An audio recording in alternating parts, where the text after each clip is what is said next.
Good afternoon. I'm Dan Sullivan. I'm one of the programmers at Film at Lincoln Center.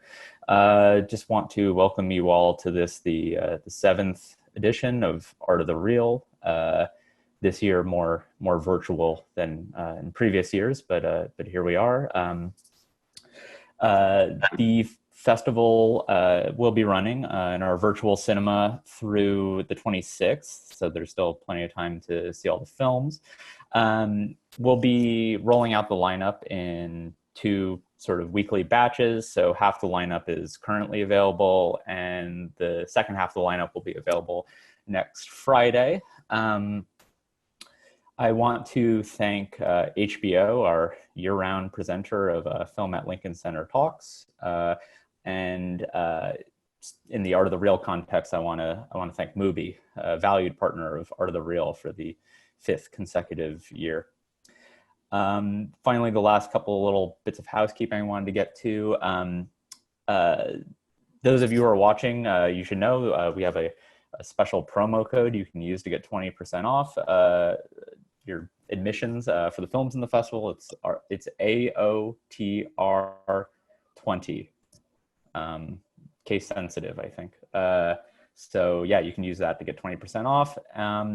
And additionally, might I recommend, if you're going to see like more than one film, I would recommend getting the all access pass for $50. It gives you the entire lineup. You can't beat that value. So yeah, consider doing that.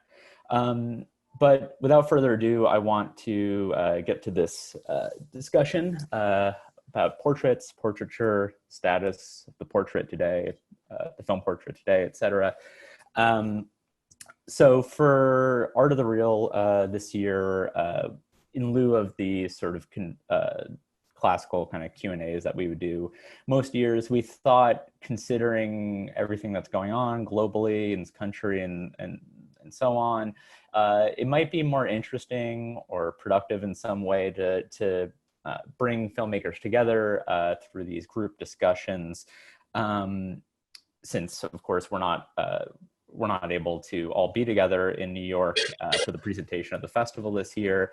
So yeah, so we're going to have these thematic group discussions both weekends of the festival. There will be 2 more next weekend. So please visit our website to get the listings and all the information about those. But without further ado, I want to get to our today's panelists. So for this discussion about portraits, we have Alexandra Cuesta, who is responsible for Notes, Imprints on Love to Carmela. Hello, Alexandra. We have Eloisa Soláas, the director of the Faculties. Hello, Eloisa. And finally, we have Marie Malloy and J.P. Sniadecki, the co-directors of A Shape of Things to Come. So I'm going to begin by asking each of the films a few questions, and then we're going to open it up to the audience.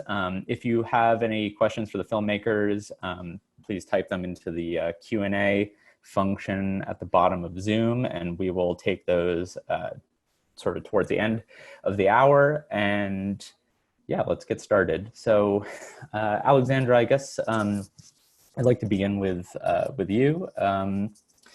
Notes, Imprints on Love 2, as the 2 would suggest, is the second film in a cycle. Or actually, I'm actually not positive how you sort of conceive of the overall shape of the suite of works that this will be made of.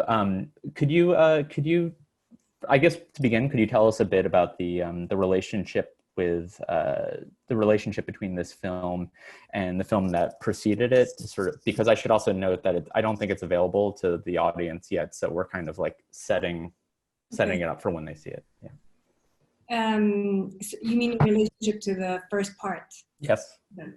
So this, well, the footage that I shot this film 3 years ago. So yeah, 2017.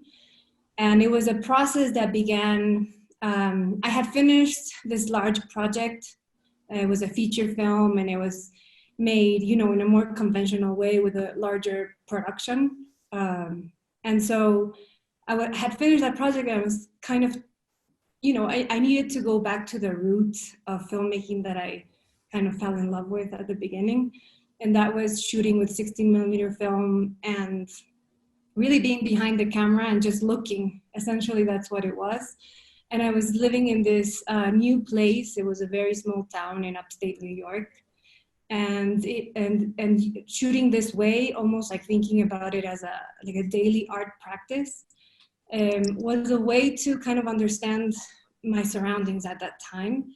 And that's the part one. That's the film that you're referring to. That it began as this kind of portrait of a place, and then became autobiographical. And it kind of documents the end of a love story, right? And so then I continued shooting without really having this kind of series in mind. It was just kind of collecting footage, and that continued for 2 years, right? So after I had all this footage, I looked at it, and it really was the first time that I had made sort of this autobiographical diary film.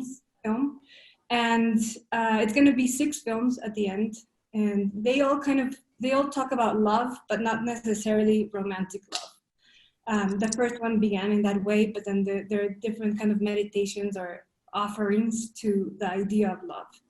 And so the second film is a portrait of my grandmother. And it's the second part because it's shot in order, and it's 6 parts because they're shot in different cities through that time.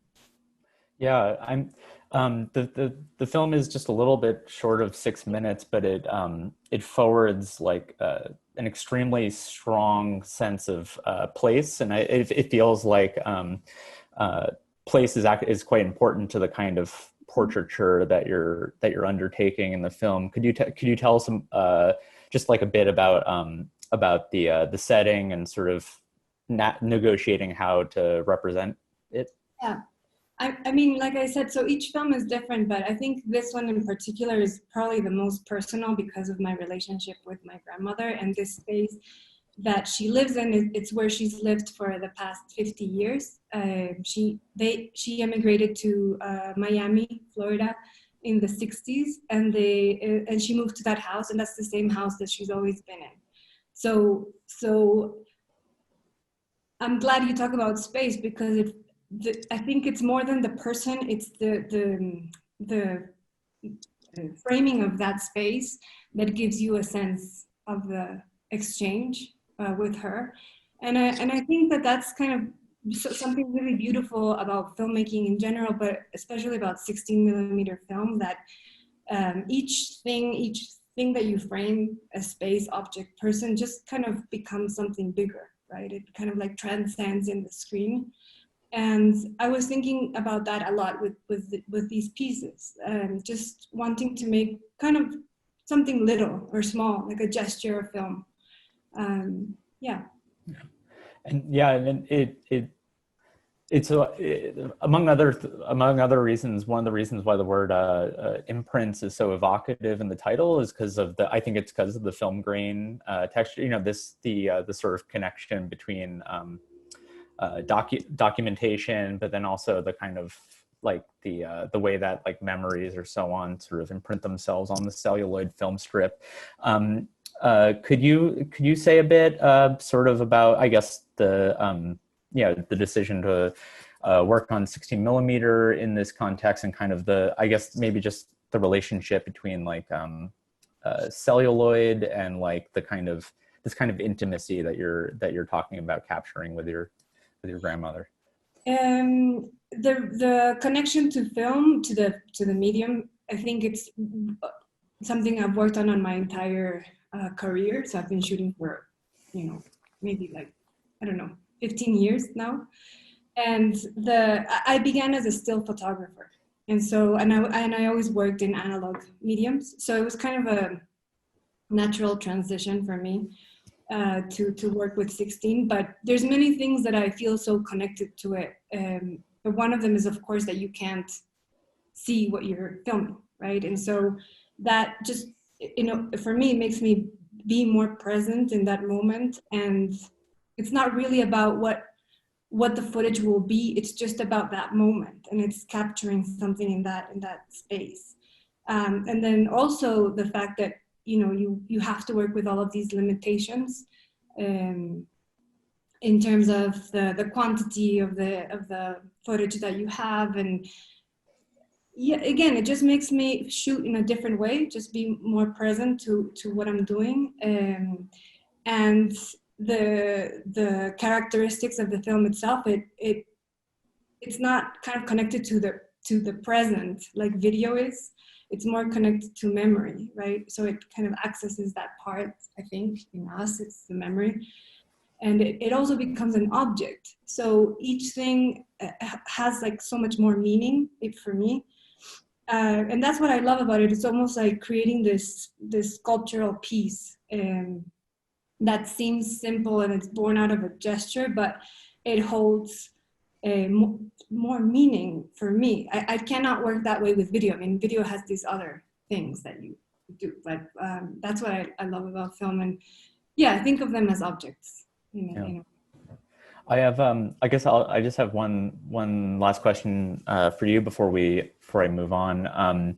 But it's about one thing that I find very interesting in your film is like the position of the camera, especially sort of in thinking about the this intimacy with you and your and warmth, like with your grandmother. And it occurred to me, I think there's only one direct or sort of frontal shot in the film just of her. The rest is it's always at a kind of oblique angle or with some sort of like not distance per se, but just kind of like I don't know. It just seemed like the proximity between you and the subject was on your mind. So could you talk a bit about filming, I guess, your grandmother and this kind of this sort of, what the significance of the distance or lack thereof is there? It's hard to speak about it in that way because when, like I said before, when I was filming this, I was just I wasn't thinking of anything, not of anything. I wasn't thinking of it as a finished product. It was just like a practice. It was the idea to make a shot every day. So for that film, I think I only had 2 rolls of film, and it was one day. So it was more about the practice, and yeah, I think that's the way that I shoot when you're talking about framing, because I'm interested in like textures and light and not revealing everything. Just I think that through these small things you can get a better sense. It's the same as in poetry and prose, right? I feel like 16 millimeter, the way that I work with it is more connected to poetry. So it's just like a haiku. It's like a very simple gesture that gives you meaning. And I think also because it is a personal subject, which I had never done before. I've never shot anything like a self-portrait or, about my life. Maybe it was a way to create distance so that it's not just about me and it becomes about something else.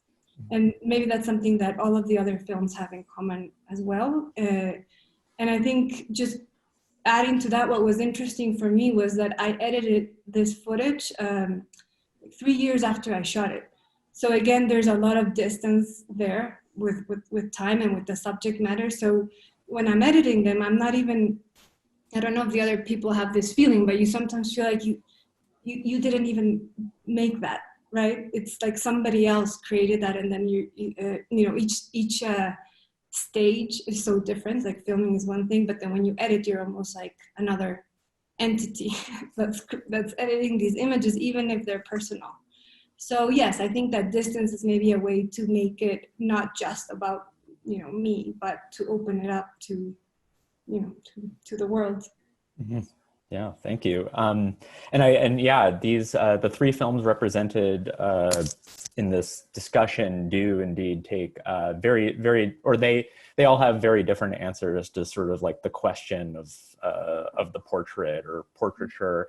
And and Eloisa, I'll turn to you and the faculties now, which is I think has a very different methodology or approach. For one thing, it's a kind of group portrait, institutional portrait, social, societal portrait.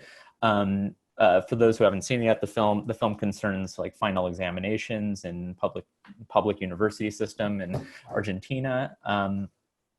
Could maybe just to begin, we could talk about your initial attraction to this subject and sort of how you kind of devise because the film kind of covers like a lot of ground like within that world. So yeah, how did that come about? Hi, Dan. Well, thank you for inviting me, first of all. It's an honor to be in this round table, virtual, with John and Jean-Paul and Alexandra. Well, the initial idea for the film came out of my own experience when I was studying in the university, because, well, this kind of examination, regularly in Argentina, most of the subjects you have to take, you have this way of examination, like oral is like the most popular way.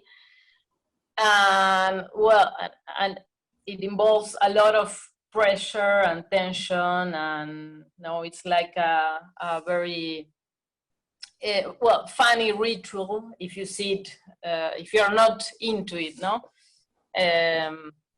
it was like very difficult to convince people to be in the film because, my initial idea was maybe I was more into fiction. Actually, it came out of a script I was writing where the final scene was an oral exam, like it was a character and there was just a part of the story.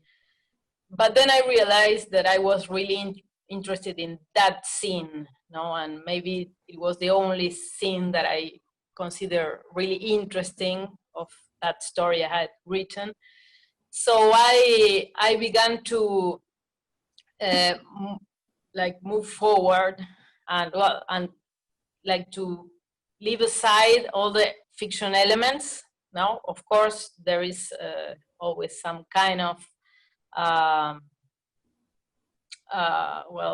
direction and things that I had to give.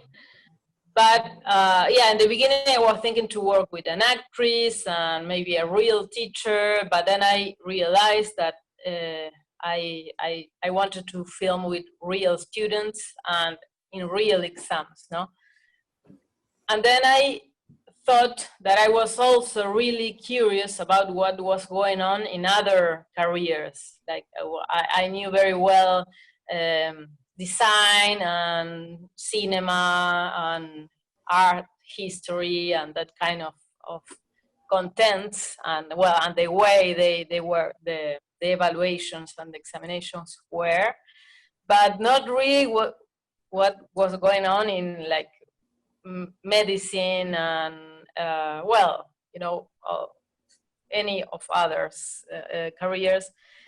And I heard some there, like I had like this curiosity because I knew that in medicine they work with real parts of real bodies, and then I used that as an excuse to explore.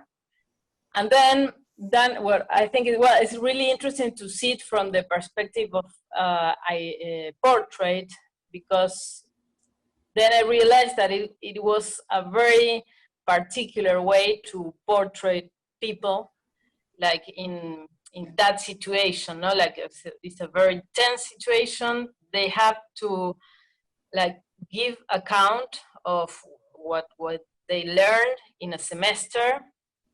And it's one of the steps, like maybe 40 or 50, depends on how many subjects every career has. But it's like a very important step, because it's like it's one more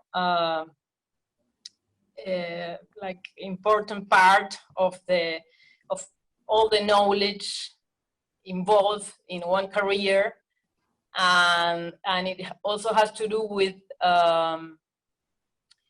in a way with the identity, because it's very interesting to see it from that perspective, because it's like in this way of examination, when you don't have an intermediate, no? You don't have a paper or the possibility to like do it at home and then just send something that you consider finished and the best you could do within this time you are given.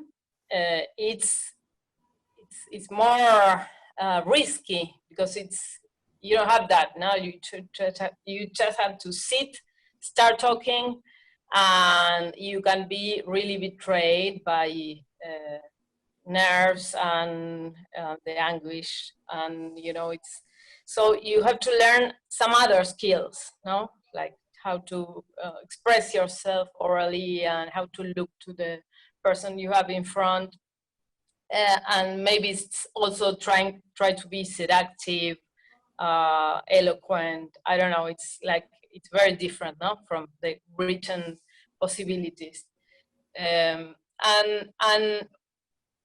in that way, I think that also, the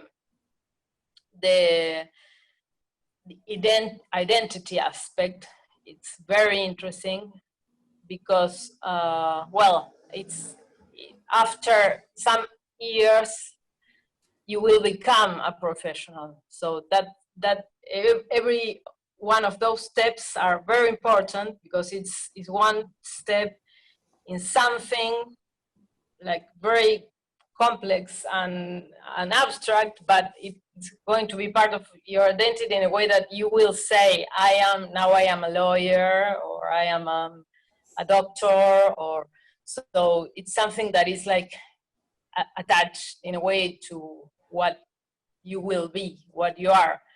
So yeah, indeed, yeah, that's what I think, that it's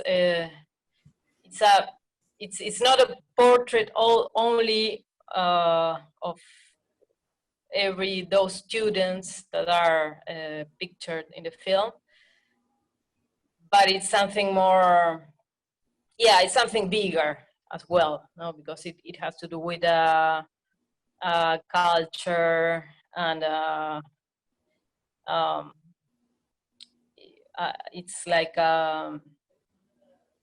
yeah, I don't know, those are things that became after, like shooting and editing, because in the beginning I was also interested in just playing with those materials, and just playing with the senses that came out of editing, like new senses, with the contents of every subject, no? Because I was really interested in, well, finding especially subjects that were like really general, no? That also, if you are not, well, if it's possible, no? Because it was not possible with physics sciences, for instance, but in general, I tried to add like contents that everybody could relate to, more or less,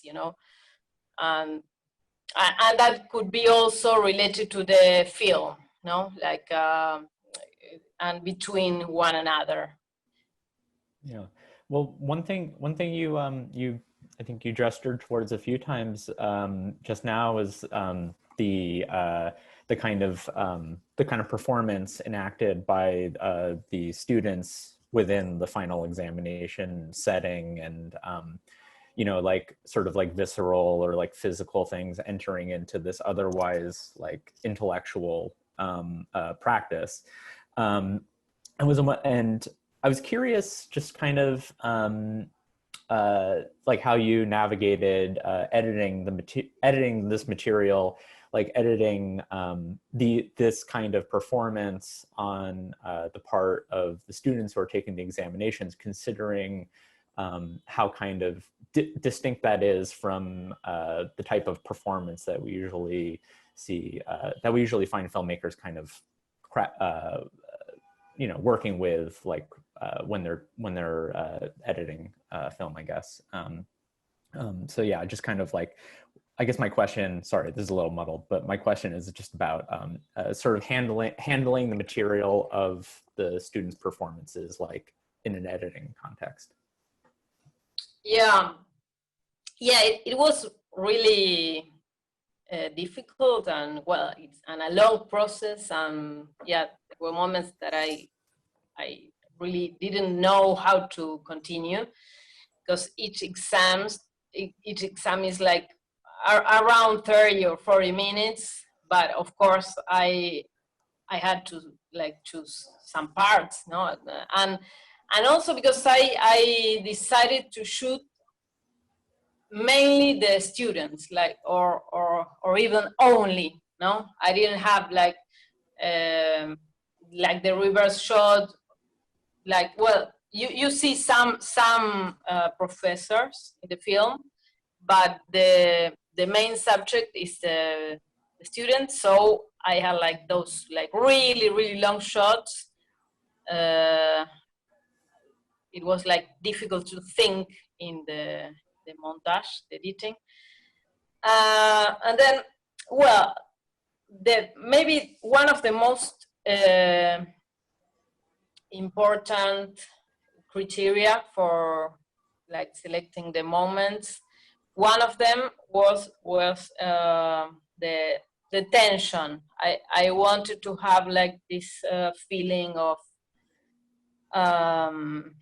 like being unstable, and like I wanted to play with that element, like to share it with the spectator, and then it had to do with the contents, as I said before, and some relations that came after, like editing, like for instance, the situation of in philosophy they are talking about body and soul, and some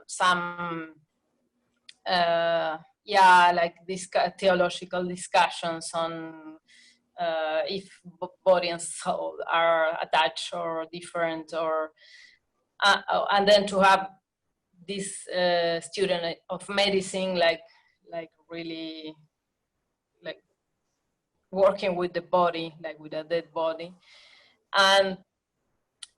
But yeah, I think the most important thing to say is that it was like very, it had a lot of intuition.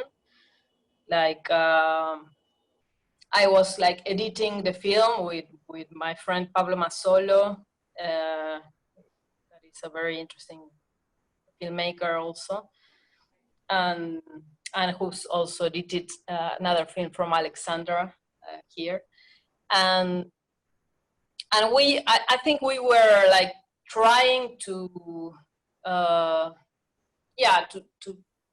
it was like being on a spectator, like after every take or part we decided to put in the film, we ask ourselves like what we need now, and then it was like a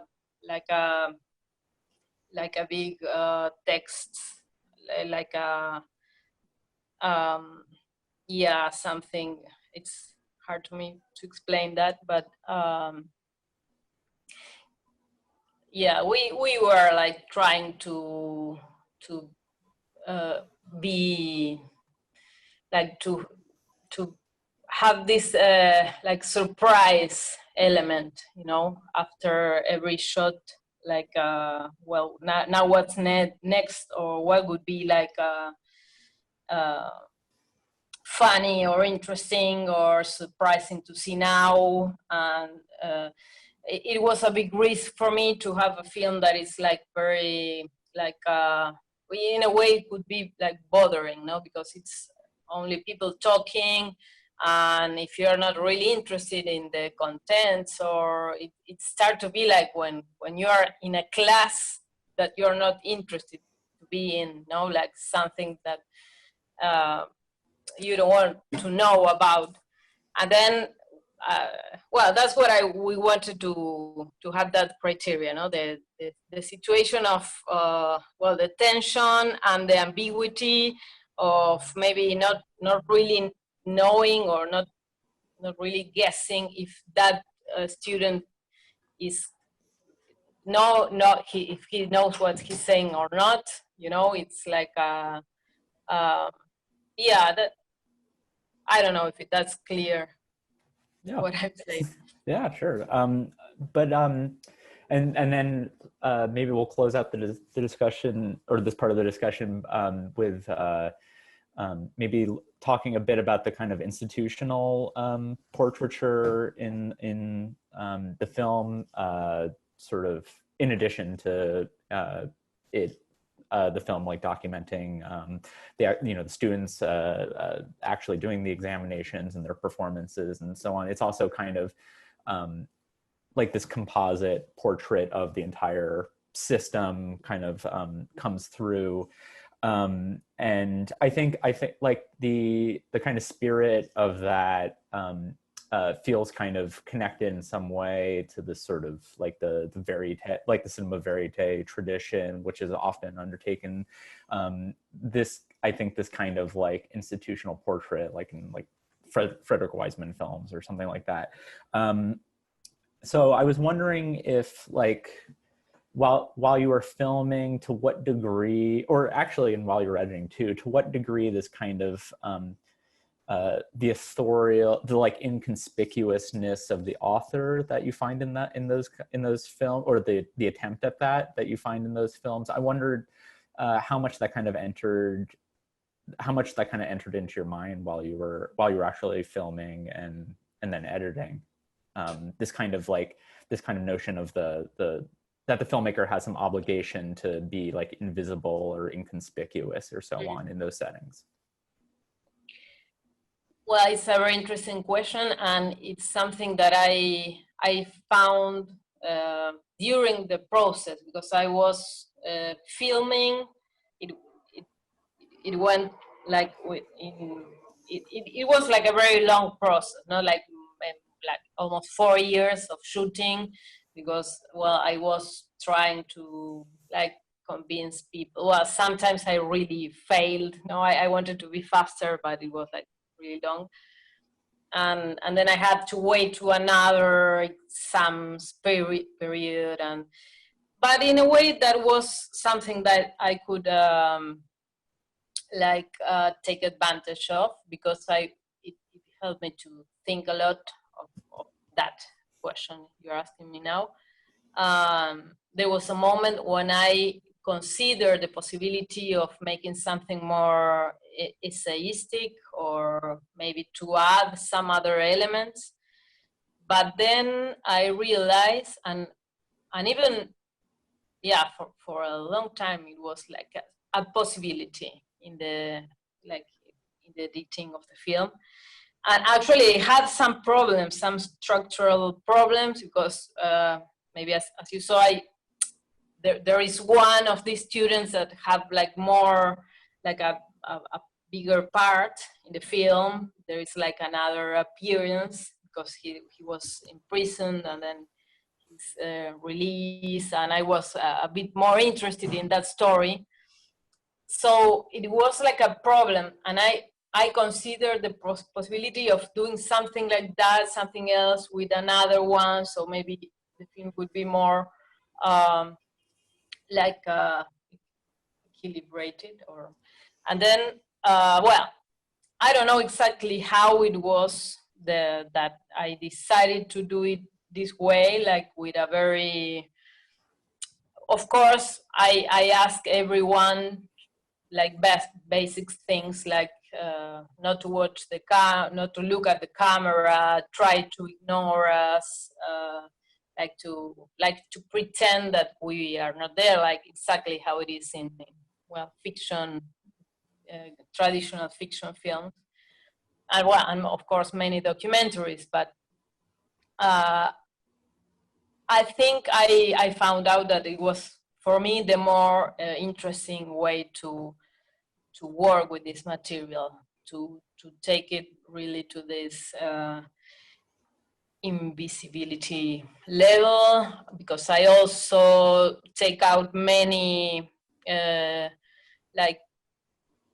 you know, that camera moments that maybe are a bit I don't know, maybe it's more evident that there is a crew, and or it's not really stable, or, you know, I in a way I decided to make it like really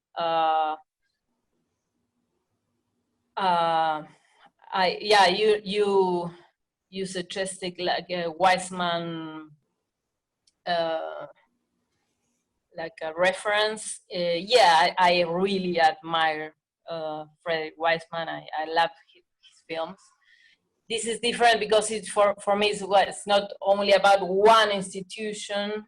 It is, but it's, you know, it's not like maybe it's not geographically closed. No, it's something like more open, and no, and it's like a different way of approaching. So it's not only an institution. It's, well, something.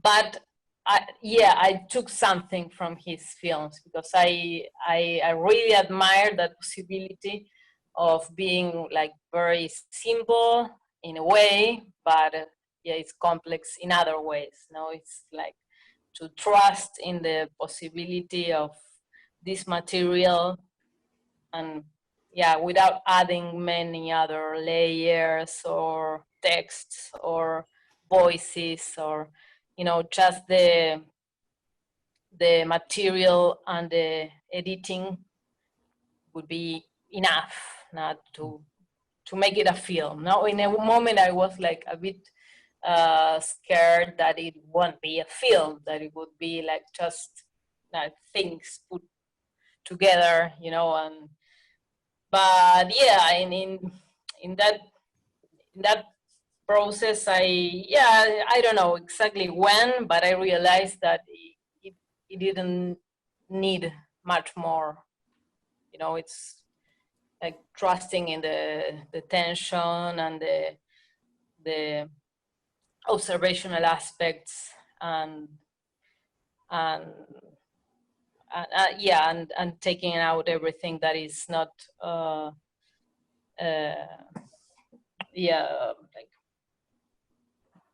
I don't know the word in English, sorry, but to trying to have like a good frame, and the text would work all together. Yeah. Okay, and let's go to J.P. and Lisa, who made A Shape of Things to Come. Actually, Eloisa just brought up geography, and I thought that might be a useful place to start with The Shape of Things to Come, because I think, like, sort of generally the film returns to not I don't think the exact location, but it returns to like the kind of like broader landscape that was in J.P. your previous film, Elmar Lamar, Sonoran Desert. Could you just tell us a bit about this setting, this landscape, and then maybe just kind of how you two found this man like within this landscape. Sundog.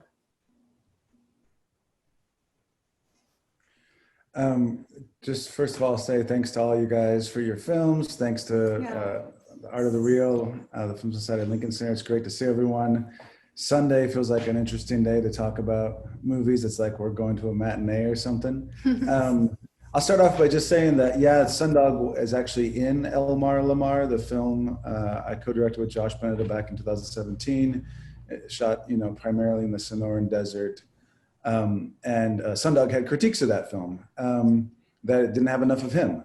And so, which is sort of interesting and sort of points to the contradictions of him as a human being, like all of us, who is a recluse and has a disdain and a very powerful critique of what he calls the dominant culture, which is the way that we lead our lives by relying upon, technologies and systems of exploitation and violence done to planet Earth, done to the various beings on this Earth, in this kind of mass-produced way, and overpopulation, and sort of drawing from the critiques of Derek Jensen's work, Endgame, Edward Abbey, Monkey Wrench Gang, these particular sort of eco-criticisms. And so he was talking to me about wanting to make a film about perhaps bringing his eco-terrorist fantasies to the screen, but also, his relationships to the world around him. So we were talking about portraiture, and it's really beautiful hearing Alexandra speak about the objects that's created by 16mm, speaking about the kind of place of love and intimacy. Well, he has a great deal of love and intimacy with the ecology of the desert, even though he's an outsider there. He's not indigenous, obviously. He's a white dude from Los Angeles. He's not native to that place, but he's cultivated a life that also is sort of interpenetrated by the flows and networks of, sort of ecological rhythms there, and a kind of a cultivation of creating food for his environment, for coyotes, for cats, for javelinas, for rattlesnakes, for bugs, for himself, for his friends. And so I knew that Lisa is very much invested in spiritual ecology, and we started talking about wanting to maybe make the film together, and started traveling down there. And I think it's important also to speak about this landscape, that we're also, obviously visitors on that land. I mean, the indigenous peoples, the Tohono O'odham people, represent this landscape often through a labyrinthian image. So I think it's important to point out that when you're in the desert, being lost is a kind of common occurrence. And the desert is very complex and very multi-layered experience that Sundog is not a master of, but has greater facility moving through those spaces than a lot of folks who live there now, or Lisa or myself. So another impetus was for us to get a kind of an ability to actualize his eco-terrorist fantasies through cinema, but also to explore this particular relationship. Yeah. Oh, sorry. I didn't mean to cut you off. I'm sorry.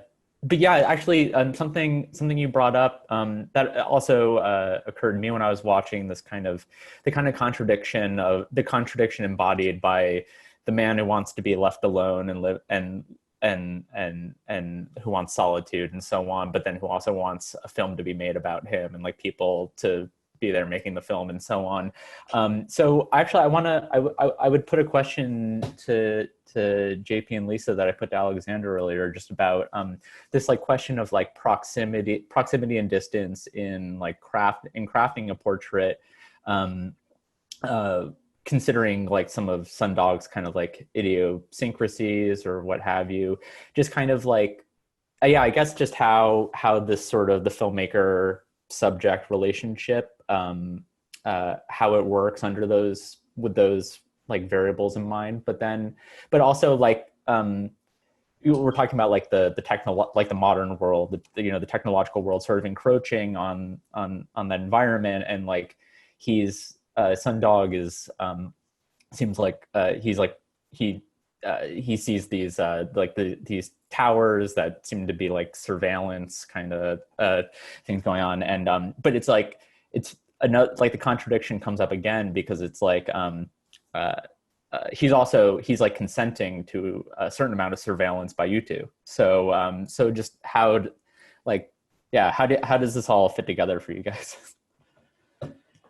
Yeah, that's a great question. I think like when we were drawn into this project through, or like the filming and the actuality of this project through like an observation of Sundog's life and his processes, and like what JP was saying, like he lives in really like close proximity to his environment and is very attuned to things that maybe most people are not.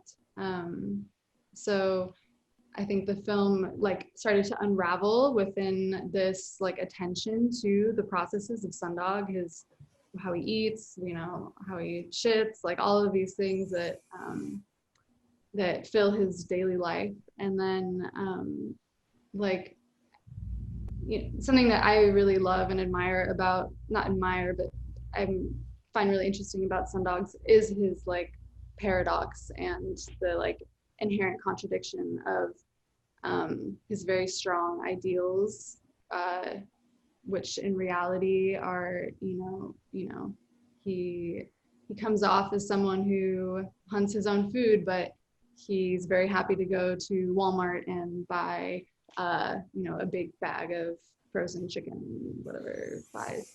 So that sort of contradiction was something that I found extremely interesting about Sundog. And I think was kind of the thread of the film, you know, was this like back and forth of ideals and contradictions, and of course, like you pointed out, like our surveillance of him is itself a contradiction. His love of being filmed is a contradiction of his, you know, hatred of being surveilled. So it's, you know, that's all at play here. Yeah, and I think going also off that, like the idea of, you were talking about kind of the formal decisions cinematographically, you know, sometimes with a great deal of proximity, kind of an embodied camera work, you know, like Lisa is an amazing filmmaker, cinematographer, who also likes to film intuitively from the body, responding to what unfolds, whether it be you know, an animal or a human animal or an environment.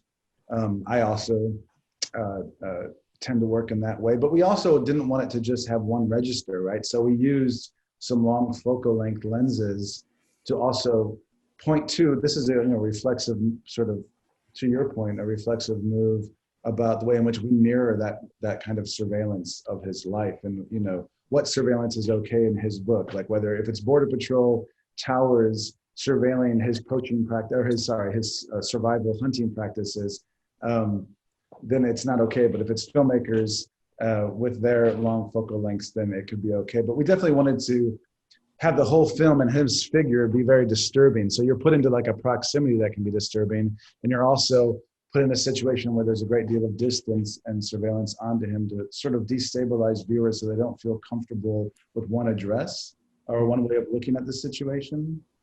And I think it's also important to point out that like this film is not really trying to give a biography of Sundog. Yes, it's based off of his life, but it's a cipher. He's a cipher, or a kind of figure who we don't psychologize a whole lot. We don't try to give you the backstory, but we're actually more focused on those relationships with him as the main thread.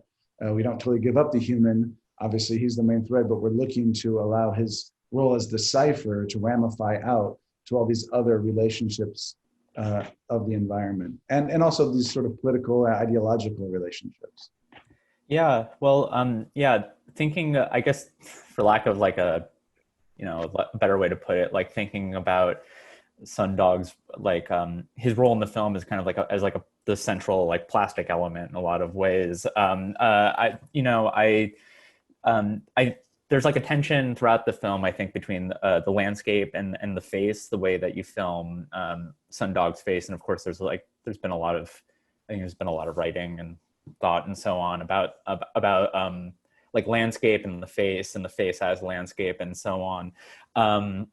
But I was just wondering, kind of, I guess, just how you two approached like the sort of task of, or how you kind of conceptualize the task of like of filming, because it seems like in some ways you like, it's like your approach to filming him has to be like very precise in order to sort of thread the needle of a lot of these contradictions we're talking about.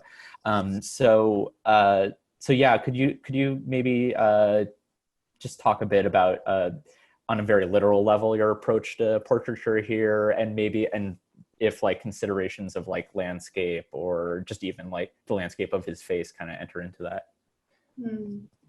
Yeah. Well, I think Sundog, he's an interesting person to film because he loves being filmed. But only at certain hours. Yeah, not all the time. But yeah, I think like you're asking like about like the approach of filming, right? Him.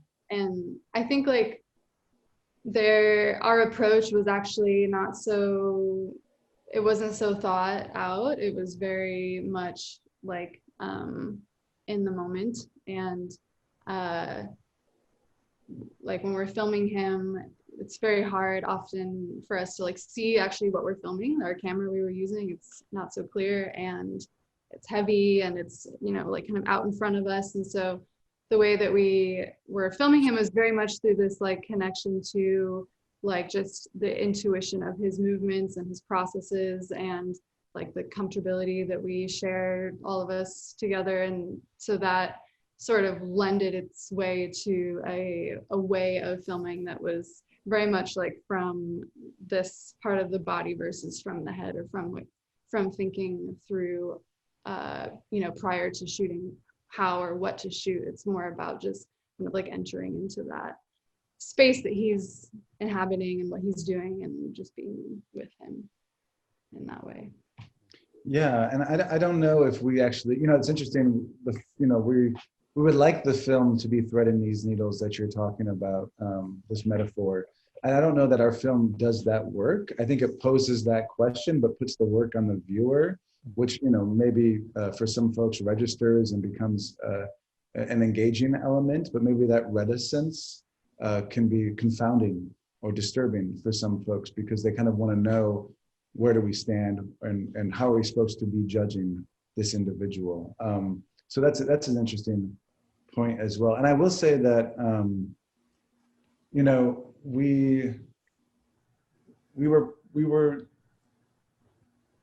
don't know if we went far enough into the close-ups of Sundog. I think we left a lot on the cutting floor of, Bella Balazs talks about the close-up and the ability to register multiple emotions on the landscape of the face. And I think we had that in a few moments in the film, but we could have mined that even more, I think, powerfully, or I should say more explicitly. But I think we were also trying to balance this desire for the portrait to not just be of this very photogenic dude who's also like a symbol of, white male toxicity.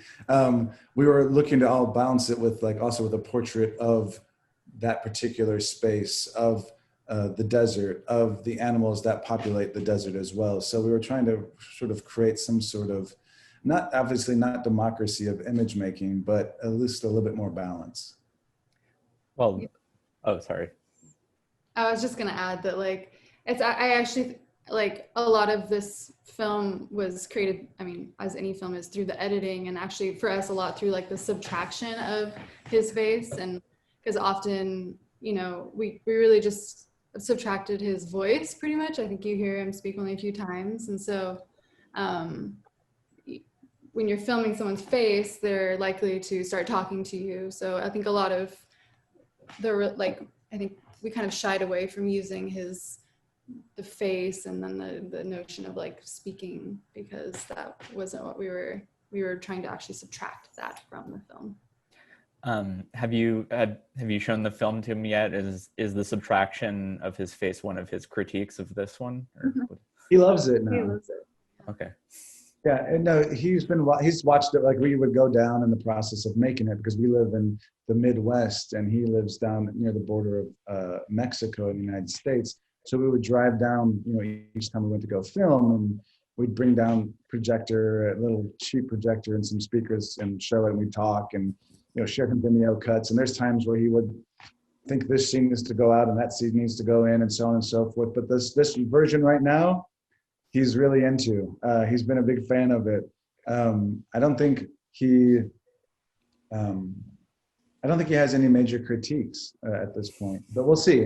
These things are, our relationship to films, just like, to most things, it shifts and changes as time goes on and where we're at and how we're feeling at the time. So Yeah. Well, we're nearly out of time, so I should take at least one audience question. Thankfully, we've received two, and you two just addressed it. So we just have one, which is a question from an actual portrait photographer who is asking a question about the collaboration between I guess the collaboration between artist or documentarian or whatever and subject, and the, I guess, portraiture as a collaboration rather than, you know, one person producing an object which represents another person or something. So does anyone, I guess, have any thoughts about that collaboration, like in terms of their own film? Because I guess the three of you it's three very disparate kind of angles on that relationship, I guess. And if not, you know, we can find something else to talk about quickly. I mean, I have some thoughts on that. I'm interested in hearing everyone else's thoughts, though, but I'm happy to share at the end. Go ahead.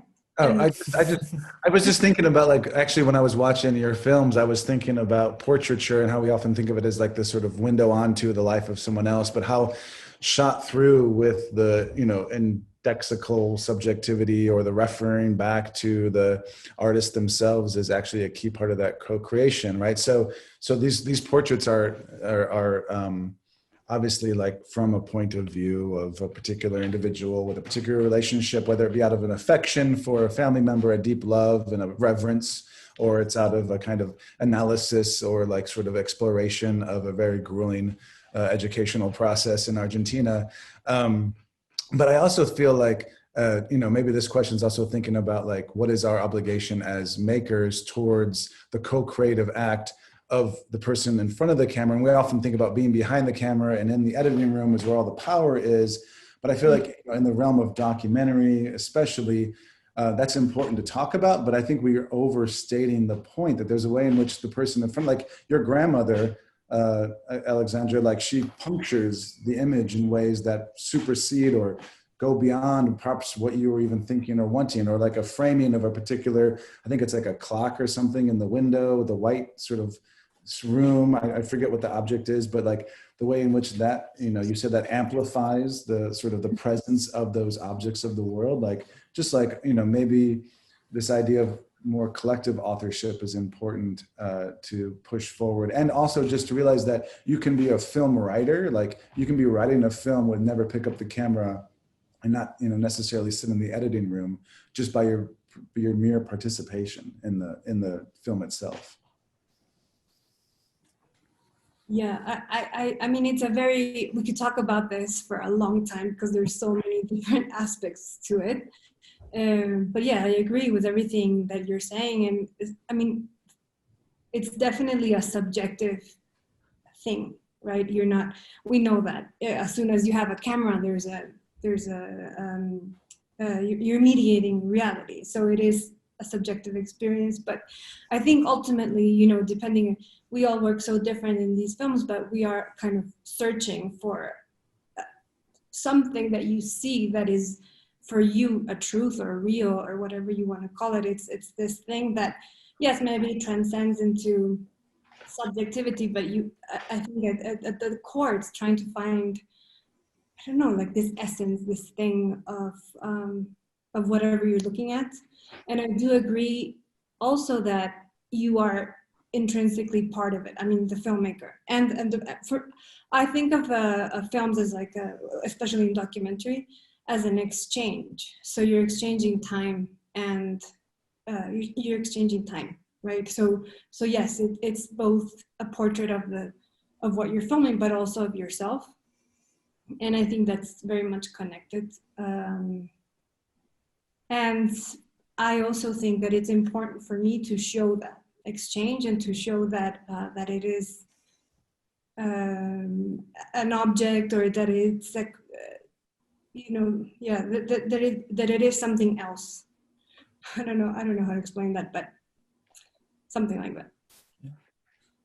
Yeah, I think also like a great way to sum it up is that like most of the best images of any film I've ever been a part of is usually the product of someone's gift or the world's gift or the film subject participant's gift to you in that moment. So, you know, it's interesting. I know we need to go, but I just want to say back in the day, the Nanjing Independent Film Festival in China, before it got squashed by the oppressive powers of the current regime, started an award for the best documentary subject. And I think the idea was to sort of acknowledge what the film subject or participant or whatever word you want to use, what they bring to the film, right? Obviously there's lots of questions and, you know, problems with the notion, but it's also at least trying to, you know, talk about that exchange and that sort of gift. Yeah, well, you are correct. We are out of time, but this discussion has been a gift to me. I hope it has been for the viewers as well. And thank all three of you for joining me here, for joining everyone here. And thank you for your films. And yeah, hope to see you guys in person at some point in the future. At some point. I also want to say thank you to everyone, and thank you for having my film alongside these other amazing films. And it was a great conversation. And it will be in person someday soon. Yeah, it would be nice to continue, but yeah, time is time, you know. But it was a big pleasure for me. Yeah, we'll pick it back up in New York and we'll all be physically present. All right. So long. Everyone. Thank you.